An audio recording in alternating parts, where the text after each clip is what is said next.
ये अद्भुत जीत है और अकल्पनीय जीत है। जिस भारी अंतर से जीते हैं उससे ये सिद्ध हो गया है कि देश का पूरा विश्वास, क्योंकि माननीय सांसदगण देश का प्रतिनिधित्व करते हैं, प्रधानमंत्री नरेंद्र मोदी जी और एनडीए में हैं। सीपी राधाकृष्णन जी को हार्दिक बधाइयां।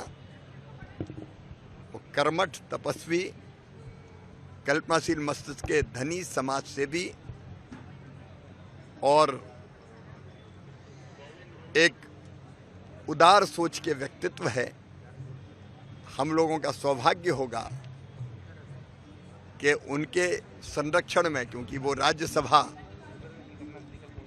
का संचालन भी करेंगे, हमको काम करने का अवसर मिलेगा। उनको बहुत बहुत बधाई, हार्दिक बधाई, अभिनंदन। देखिए, देश के लिए सुखद खबर है कि एनडीए के उम्मीदवार सीपी राधाकृष्णन जी देश के उपराष्ट्रपति होंगे। उनको 452 से ज्यादा वोट मिला। विपक्षी सांसदों ने भी अंतरात्मा के आवाज पे वोट दिया, उनको पसंद किया और ये बड़ी जीत है। प्रधानमंत्री नरेंद्र मोदी जी के नेतृत्व में ये सरकार इस निर्णय से और मजबूत हुई है। एक अच्छा संदेश गया है। मैं सीपी राधाकृष्णन जी को उपराष्ट्रपति बनने की बहुत बधाई देता हूं और पूरे देश के अंदर एक अच्छा संदेश गया है। प्रधानमंत्री नरेंद्र मोदी जी को भी बधाई देता हूं।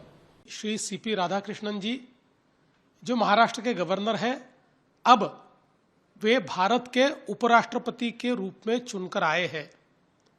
एक बहुत ही सुलझे हुए व्यक्तित्व के रूप में, एक बहुत ही प्रामाणिक व्यक्तित्व के रूप में, एक बहुत ही कर्मठ व्यक्तित्व के रूप में हम उनकी ओर देख सकते हैं।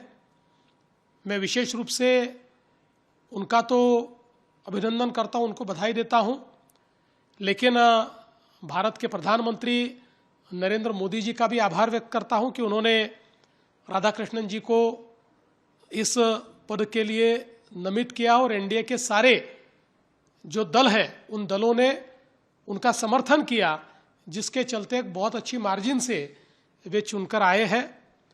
और मेरा विश्वास है कि राधाकृष्णन जी देश के उपराष्ट्रपति के रूप में उस पद की गरिमा को बढ़ाएंगे।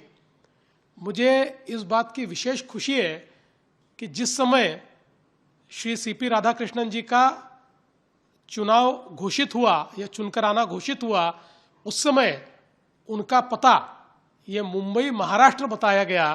तो महाराष्ट्र के मतदाता सूची के मतदाता, महाराष्ट्र के रहने वाले ऐसे हमारे सीपी राधाकृष्णन जी अब देश के उपराष्ट्रपति बने हैं, इसका मुझे बहुत हर्ष है। सर, ऑपोजिशन को अपने वोट इंटैक्ट करने जमाने से चित्र क्लियर हो चुका है। देखिए, विपक्ष के लोग बड़बोलापन कर रहे थे, बिना किसी कारण के एक वातावरण तैयार करने की कोशिश कर रहे थे कि एनडीए के वोट बटेंगे, एनडीए के वोट फूटेंगे और उनको मतदान होगा।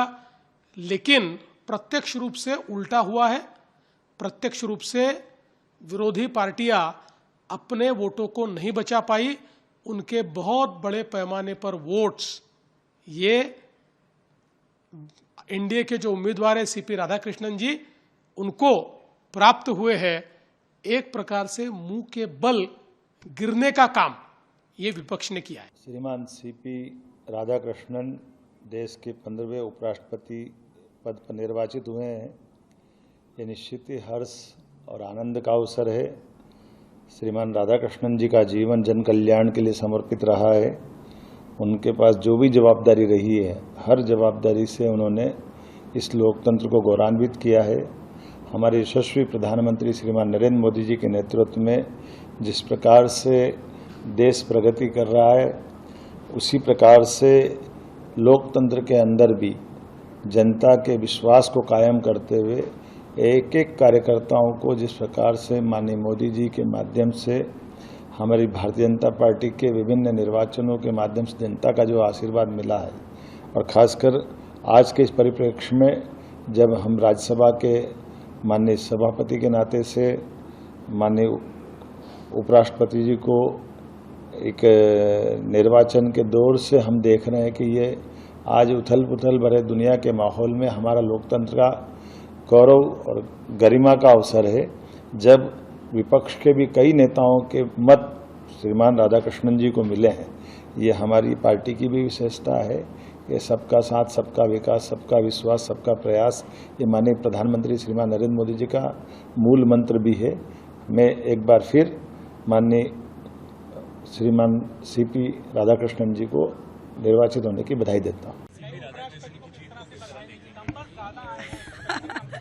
यही लोकतंत्र की खूबसूरती है कि जिस व्यक्ति को ठीक समझता है देश हित में निर्णय ले। और आज मैं अपनी ओर से सीपी राधाकृष्णन जी को बहुत ढेर सारी बधाई देती हूँ इस नए दायित्व के लिए।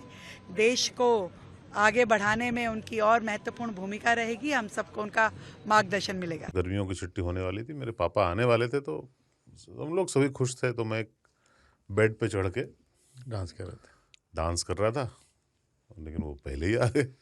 फ्रीज तो मैं उस समय तो कंटिन्यू नहीं कर सकता था, तो फ्रीज फ्रेम टाइप का हो कसम गया। पैदा कर